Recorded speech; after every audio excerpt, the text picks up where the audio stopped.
Hello everyone, welcome to JRF Adda. मैं अदिति आप सभी लोगों के लिए लेके आई हूं आज एसबीआई एसओ एग्जामिनेशन का कंप्लीट सिलेबस ब्रेकडाउन। स्पेशली अगर मैं बात करूं तो आज मैं बात करूंगी कंप्यूटर साइंस के अंदर यानी आपके आईटी डिपार्टमेंट के अंदर कौन कौन से पार्टीशन है और उनके सारे इंपॉर्टेंट टॉपिक्स और किस सीक्वेंस में आपको वो टॉपिक पढ़ने चाहिए उसकी कंप्लीट थ्योरी लेकर आज मैं आप लोगों के सामने आई हूं सो दैट आप सभी लोगों की हेल्प हो सके।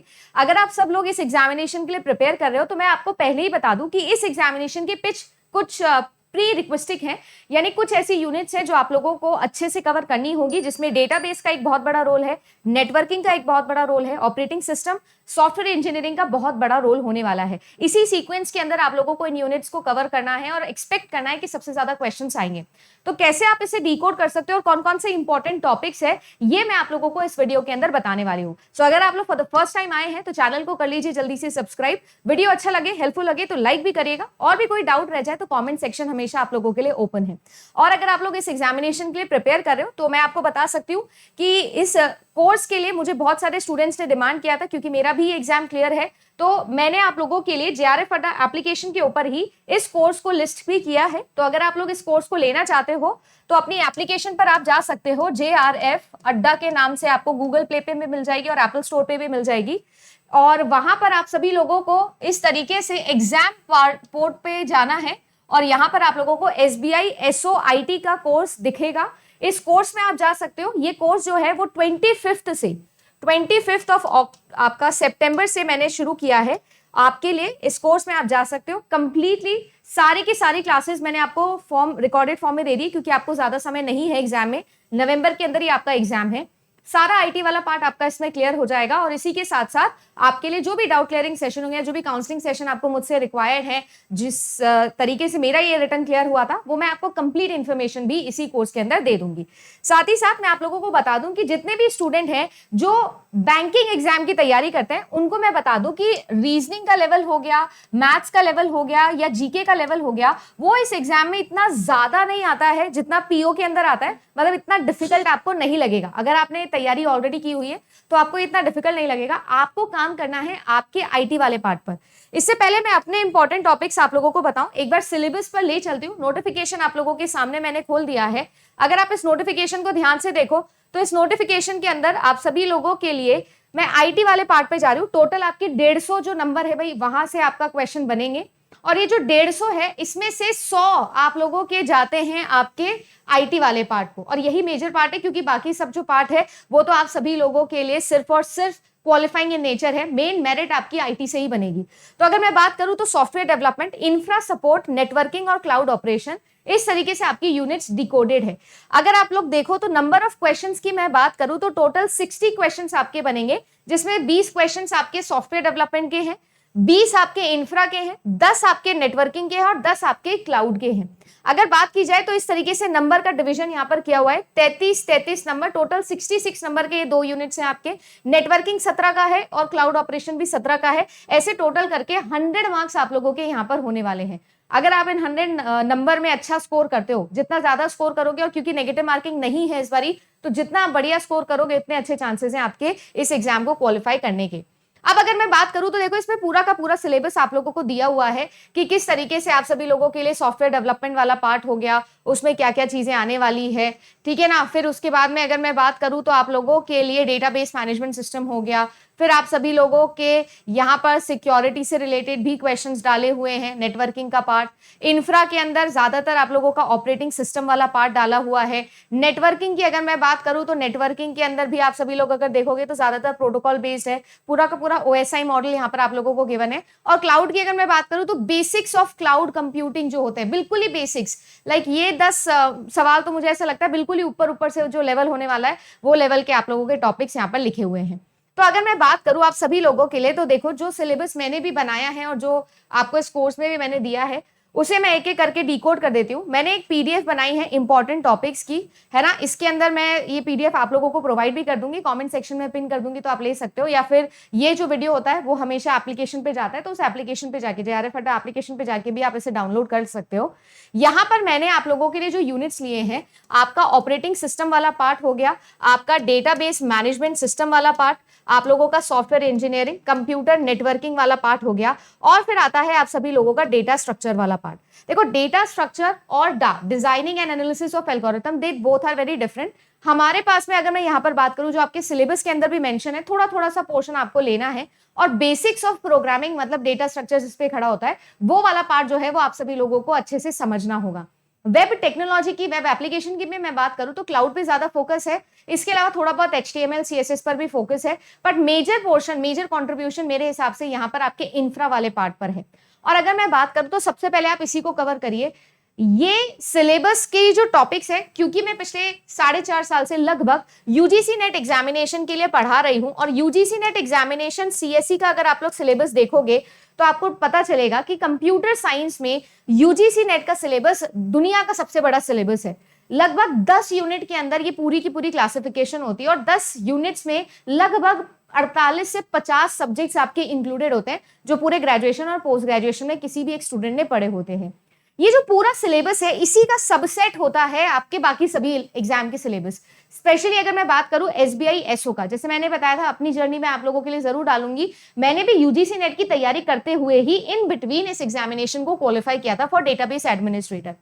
तो इस एग्जामिनेशन के अंदर जो ये सिलेबस मैं लेके आई हूँ, ये उसी लेवल यूजीसी नेट का ही लाई हूँ, और इसीलिए जब बच्चों ने बोला कि मैम प्लीज आप हमको वो यूजीसी नेट के ही एटलीस्ट वीडियो एक जगह क्यूरेट करके दे दो, सो दैट हम एक जगह पढ़ाई कर सके, क्योंकि 1 महीने से ज्यादा का समय हमारे पास नहीं है, इसीलिए मैंने कोर्स में भी वही सारी चीजें डाली है।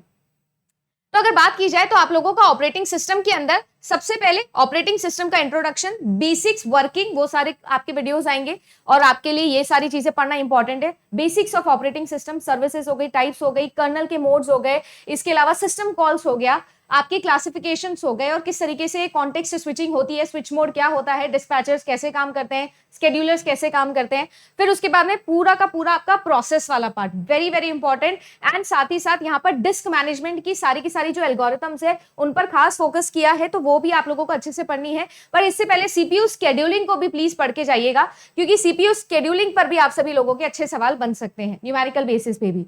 फिर आप लोगों के लिए आता है कि कोई भी inter process communication, IPC, shared memory हो या मैसेज पासिंग हो, तो किस तरीके से की जाती है, सीमाफोर्स क्या होता है, कॉन्करेंसी कैसे अचीव की जा सकती है ऑपरेटिंग सिस्टम में प्रोसेसेस के बीच में, ये वाला पार्ट आ गया। देन आप सभी लोगों के लिए डेडलॉक वाला पार्ट आ गया, कि डेडलॉक क्या होता है, 4 बेसिक कंडीशंस क्या होती है जो एक साथ अराइज होनी चाहिए, कैसे हम डेडलॉक को प्रिवेंट कर सकते हैं, कैसे हम लोग उसे रिमूव कर सकते हैं, I mean, कैसे डिटेक्ट कर सकते हैं, और बैंकर्स एल्गोरिथम है ना, तो कंप्लीट कैसे हम लोग डिटेक्शन एंड रिकवरी कर सकते हैं, resource allocation graph. And then come सबसे इंपॉर्टेंट और सबसे बड़ा पार्ट जो ऑपरेटिंग सिस्टम का होता है, मेमोरी मैनेजमेंट।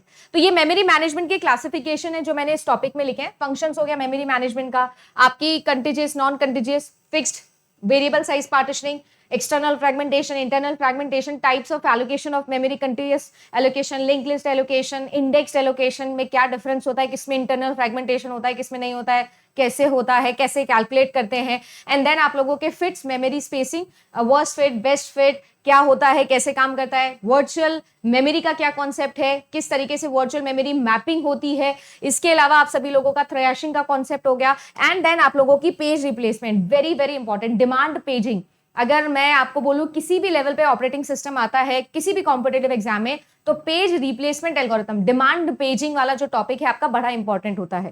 देन कम्स आप लोगों का फाइल स्ट्रक्चर, इस पे ज्यादा सवाल बनते नहीं है, बट स्टिल थोड़ा बहुत बेसिक मैंने इसमें डाला हुआ है। Then comes very very important disk management. ये जो डिस्क मैनेजमेंट है ये बहुत इंपॉर्टेंट है, क्योंकि इसकी डायरेक्ट एल्गोरिथम्स आप लोगों को सिलेबस में मेंशन भी करके दी हुई है।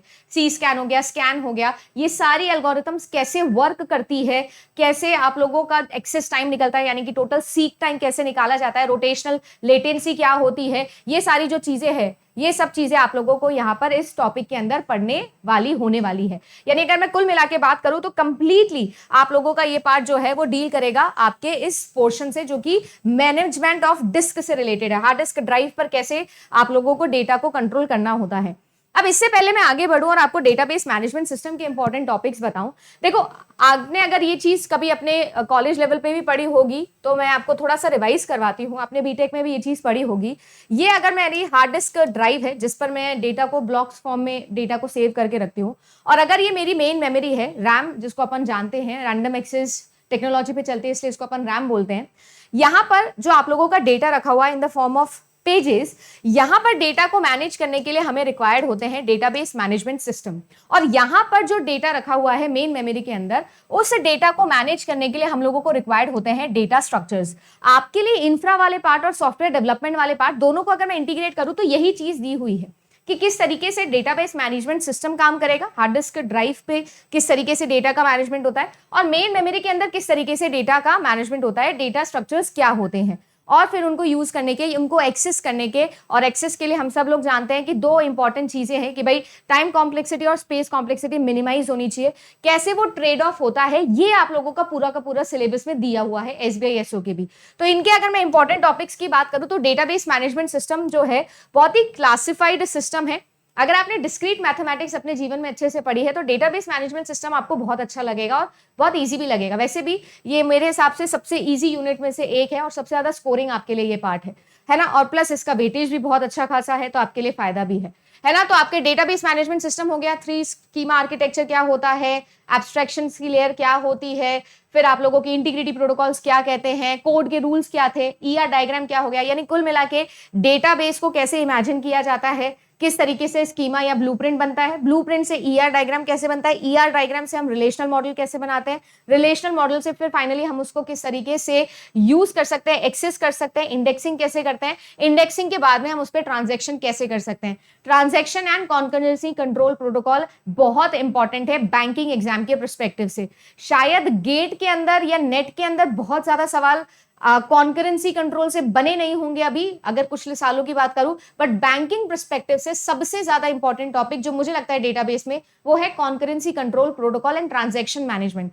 सो ये वाला पार्ट भी यहीं पर रखा है। खैर ये बेसिक्स हैं, किस तरीके से नॉर्मलाइजेशन होता है, कैसे हम 4th NF फॉर्म निकालते हैं, BCNF क्या होता है, 3rd NF, 2 NF, 1 NF, किसके क्या रूल होते हैं, सारी जो ट्रिक्स मैंने सीखी अपनी लाइफ में वो भी मैंने इसमें डाली है आप लोगों के लिए। आप लोगों को भी वो चीजें पढ़नी है। फंक्शनल डिपेंडेंसी क्या होता है, मैंडेटरी प्रॉपर्टीज कैसे देखनी है, ऑप्शनल प्रॉपर्टीज कैसे देखनी है। Then comes indexing, types of indexing, indexing के न्यूमेरिकल्स। ये पार्ट इतना ज्यादा इंपॉर्टेंट वैसे है नहीं, बट हाँ ये पार्ट जैसे मैंने कहा transaction and concurrency control, asset properties, transactions क्या होते हैं, कौन कौन से प्रोटोकॉल्स है जो आपके यहाँ पर काम करते हैं, कैसी कैसी प्रॉब्लम्स आ सकती है, और इन प्रॉब्लम्स को लेकर आपके इंटरव्यू में भी अच्छे सवाल पूछे जा सकते हैं। तो ये हो गया फैंटम रीड क्या होता है, डर्टी रीड क्या होता है, लॉस्ट अपडेट क्या होता है, ये सारे क्वेश्चंस। फिर आप लोगों के कॉन्फ्लिक्ट एंड व्यू सीरियलाइजेबिलिटी, इस पर मेरे एग्जाम में भी सवाल बना था, तो कॉन्फ्लिक्ट एंड व्यू सीरियलाइजेबिलिटी हो गया। देन आप लोगों के लिए कास्केडलेसनेस क्या होती है, कॉन्करेंसी कंट्रोल प्रोटोकॉल्स कैसे काम करते हैं, सारी की सारी टेक्निक, 2 फेज लॉकिंग क्या होता है, टाइम स्टैंपिंग क्या होता है, ग्राफ प्रोटोकॉल, वैलिडेशन प्रोटोकॉल, ये सारे प्रोटोकॉल्स आपको पढ़ने हैं। और खास ध्यान देना है आपके ट्रांजैक्शन एंड कॉन्करेंसी कंट्रोल वाले यूनिट के ऊपर। देन कम्स आप लोगों का नेटवर्किंग वाला पार्ट। नेटवर्किंग को अलग से रखा है, देखो इंफ्रा वाले पार्ट में 2-4 चीजों को मिक्स करके डाला हुआ है, बट मैं बात करूं तो नेटवर्किंग को सेपरेटली आपने बोला हुआ है कि 10 क्वेश्चन आएंगे, 17 नंबर आप लोगों के फिक्स है नेटवर्किंग से। और अगर मैं कहूं ना तो networking can be very very tricky and can be very very simple. It's basically mathematics. आपको अगर आपका मैथ्स में दिमाग चलता है ना तो मुझे ऐसा लगता है कि नेटवर्किंग आपको बहुत अच्छा आएगा, क्योंकि नेटवर्किंग यूनिट ऐसा ही है, अगर किसी को आता है तो बहुत ही अच्छे तरीके से आ जाता है, और नहीं आता है तो उसको बिल्कुल ही नहीं आता है। तो अगर मैं बोलूं कि नेटवर्किंग आपने जैसे भी पढ़ी थी अपने लाइफ में आज तक, कॉलेज लेवल पर, यूनिवर्सिटी लेवल पर, मैं आपको जरूर सजेशन दूंगी कि नेटवर्किंग को हमेशा ओएसआई मॉडल के कॉरेस्पॉन्डिंग पढ़िए। ओएसआई मॉडल के अंदर जो आपकी 7 लेयर्स होती है ना, आपकी physical layer, data link layer, network layer, transport layer, है ना, तो ये पूरी की पूरी जो लिंकिंग होती है ये इस लिंकिंग के साथ में पढ़ो। फिजिकल लेयर उठाओ, फिजिकल लेयर की सारी रिस्पॉन्सिबिलिटी, सारे प्रोटोकॉल्स खत्म करो, डेटा लिंक लेयर उठाओ, सेम नेटवर्किंग लेयर उठाओ, फिर ट्रांसपोर्ट उठाओ, फिर सेशन उठाओ, फिर आप लोगों का एप्लीकेशन, आई मीन प्रेजेंटेशन, फिर एप्लीकेशन, मतलब एक एक लेयर उठाओ, लेयर की रिस्पॉन्सिबिलिटीज, लेयर पे क्या क्या प्रोटोकॉल्स काम करते हैं, खत्म लेयर। इस तरीके से ओएसआई मॉडल की कोरेस्पॉन्डिंग पढ़ोगे तो नेटवर्किंग जल्दी भी खत्म होगा और नेटवर्किंग के सारे टॉपिक्स भी कवर हो जाएंगे। वैसे यहाँ पर मैंने आपके सारे टॉपिक्स लिख दिए हैं कि इंट्रोडक्शन में आपको बेसिक ओएसआई मॉडल के ऊपर बात करेंगे, टीसीपी मॉडल से कैसे अलग था, क्या था, दोनों में क्या डिफरेंसेस थे, फिर आपके नेटवर्किंग के डिवाइसेस, वेरी वेरी इंपॉर्टेंट, फिर आप लोगों का हो गया टोपोलॉजी, हो गया एनकोडिंग एंड डीकोडिंग वाला टॉपिक हो गया आप लोगों का, देन आप लोगों का बिट रेट, बॉड रेट वाला टॉपिक हो गया, डेटा लिंक लेयर, सबसे important layer data link layer और आपकी नेटवर्क लेयर ही होती है, क्योंकि सबसे ज्यादा रिस्पॉन्सिबिलिटी इन 2 लेयर्स पे आती है। तो ये आप लोगों की हो गई। राउटिंग कैसे की जाती है, स्विचिंग कैसे की जाती है, आईपी एड्रेसिंग का क्या मतलब है, सबनेटिंग क्या होती है। वैसे इतना डीप में कभी गया नहीं, बट अगर जाए तो भी मैं अगर आप लोगों को बताऊं तो मेरे एग्जाम के अंदर डेटा लिंक लेयर से सवाल बना था। 2019 का पेपर आप देख सकते हो, दिसंबर वाला। तो यहां पर आप लोगों का मेरे सवाल बना था अलोहा और प्योर अलोहा और स्लॉटेड अलोहा पे मेरा सवाल बना था, और बहुत ही इजी डायरेक्टली एफिशिएंसी लगानी थी और आंसर आ गया था। तो आप लोगों को अगर पता हो तो रैंडम एक्सेस प्रोटोकॉल के अंदर आता है अलोहा, वहां से मेरा सवाल बना था। इवन मेरे से इंटरव्यू के अंदर भी इस रिस्पेक्ट से कुछ पूछा गया था। तो बस डेटा लिंक लेयर की अगर मैं बात करूं तो इसको बहुत अच्छे से पढ़ के जाइएगा। फ्लो कंट्रोल, एरर कंट्रोल क्या है, कैसे है, and same for transport layer. Data link layer और ट्रांसपोर्ट लेयर की रिस्पॉन्सिबिलिटी सिमिलर होती है, बस वो हॉप टू हॉप काम करता है और ये नोड टू नोड काम करता है। तो इस तरीके से आपको क्लासिफाई करना है। Then come session and presentation and application layer, तीनों की तीनों लेयर जिसको सॉफ्टवेयर लेयर्स भी बोला जाता है, जो कि डिपेंडेंट होती है, एप्लीकेशन टू एप्लीकेशन सफर करती है, डिफर करती है।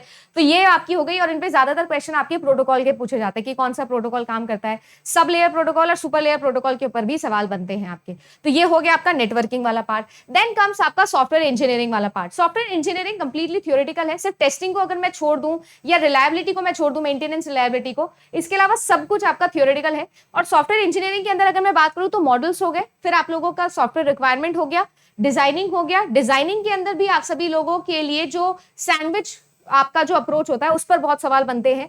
फिर प्रोजेक्ट मैनेजमेंट हो गया, आजकल आप लोगों के ये कोकोमो मॉडल हो गया, सीएमएम हो गया, इन पर काफी सवाल बनने लगे सभी लेवल के कॉम्पिटिटिव एग्जाम की अगर मैं बात करूं तो। इसके अलावा मुझे ऐसा लगता है very very important topic, and that is your software testing वाला topic. Very very important topic. तो सॉफ्टवेयर टेस्टिंग वाला पार्ट हो गया, फिर क्वालिटी एश्योरेंस हो गया। हमारे लिए कैपेबिलिटी मैच्योरिटी मॉडल, जैसे मैंने बोला सीएमएम मॉडल पे सवाल बनते हैं। क्लीन रूम के ऊपर भी आजकल काफी सवाल बनने लग गए हैं डिफरेंट एग्जाम पर्सपेक्टिव से देखो तो। देन आपके लिए री इंजीनियरिंग, रिवर्स इंजीनियरिंग, बेसिक्स, वहां से आप लोगों के सवाल बनते हैं। और फिर आप लोगों के लिए कॉन्फ़िगरेशन मैनेजमेंट के ऊपर आपका टॉपिक यहाँ पर आता है। मेरे हिसाब से टेस्टिंग वाला और आप लोगों का जो इनिशियल वाला है वो यहाँ पर बहुत इंपॉर्टेंट हो जाता है। अगर मैं बात करूं तो इसी पर्सपेक्टिव में हमारे लिए जो पार्ट है आपकी सिक्योरिटी का नेटवर्किंग के अंदर, वो वाला पार्ट भी बहुत इंपॉर्टेंट है, अलग से मेंशन भी किया हुआ है। तो आप लोगों को उस पर भी थोड़ा सा ज्यादा काम करना है। देखो हमारे लिए यहाँ पर जो सिक्योरिटी है ना, उसके अलग से टॉपिक मेंशन किए हुए हैं। देखो सीपीयू शेड्यूलिंग एल्गोरिथम हो गया, है ना, आपकी डिस्क मैनेजमेंट एल्गोरिथम्स हो गई, पेज रिप्लेसमेंट एल्गोरिथम्स हो गई, अलग से मेंशन की हुई है जो मैंने ऐड करी है ना। तो देखो आप लोगों का ये जो एनक्रिप्शन एंड डिक्रिप्शन वाला टॉपिक हो गया। सो कुल मिला के आप लोगों के लिए सिमेट्रिक, एसिमेट्रिक, फिर उसके बाद में आप लोगों के लिए डिल्फी हेलमैन हो गया, या फिर आप लोगों के लिए आरएसए एल्गोरिथम हो गई, फिर आप लोगों के लिए टाइप्स ऑफ एनक्रिप्शन हो गए, डीईएस, ट्रिपल डीईएस, एईएस, ये सारी बेसिक एल्गोरिथम्स हम लोगों को पता होनी चाहिए। इससे ज्यादा डिटेल में नहीं जाएगा। And very very important digital signature, मेरे भी आया था question. Digital signature is very very important, आपको पढ़ के जाना ही जाना है ना। डिजिटल सिग्नेचर कैसे बनता है, पहले किसकी की यूज की जाती है, बेसिक्स है। बट यस, अगर आप लोगों ने अच्छे से नहीं पढ़ा था तो आप अच्छे से पढ़ लेना, क्योंकि ये टॉपिक अच्छा है, क्वेश्चंस बनने के चांसेस ज्यादा हैं। वेयर एज आप लोगों के लिए आता है साइबर सिक्योरिटी अटैक्स। देखो साइबर सिक्योरिटी अटैक्स, ये वाला टॉपिक मैं आप लोगों को बता सकती हूँ कि ये टॉपिक थोड़ा ऐसा टॉपिक है जिस पर इन दिनों बैंकिंग बहुत ज्यादा फोकस कर रही है। सिक्योरिटी थ्रेट्स सबसे इंपॉर्टेंट कंसर्न है। 50 करोड़ से ज्यादा यूजर हैं, कस्टमर्स हैं एसबीआई के पास में, तो उनके डेटा को कैसे सिक्योर रखना है उसको लेकर काम करते हैं। तो साइबर सिक्योरिटी अटैक्स की अगर मैं बात करूं तो देखो आप लोगों को दिख रहा होगा, जैसे DDoS attack, distributed denial of service attack हो गया, आपका ब्रूट फोर्स अटैक हो गया, है ना, आपके क्रॉस साइट स्क्रिप्टिंग अटैक्स हो गए। ये अलग से अटैक्स मेंशन है, इनको भी मैं अलग से मेंशन करूंगी, अलग से डाल दूंगी आप लोगों के लिए इनके वीडियोस भी। साइबर सिक्योरिटी पॉलिसीज और आपकी different type of hackers head, किसको कौन सी हेड दी जाती है, types of hackers, types of crackers, इसका वीडियो मैं अलग से आप लोगों के लिए जरूर इसके अंदर ऐड कर दूंगी। और आपको भी अगर आप सेल्फ स्टडी भी कर रहे हो तो ये आप लोगों के लिए बहुत इंपॉर्टेंट होने वाला है।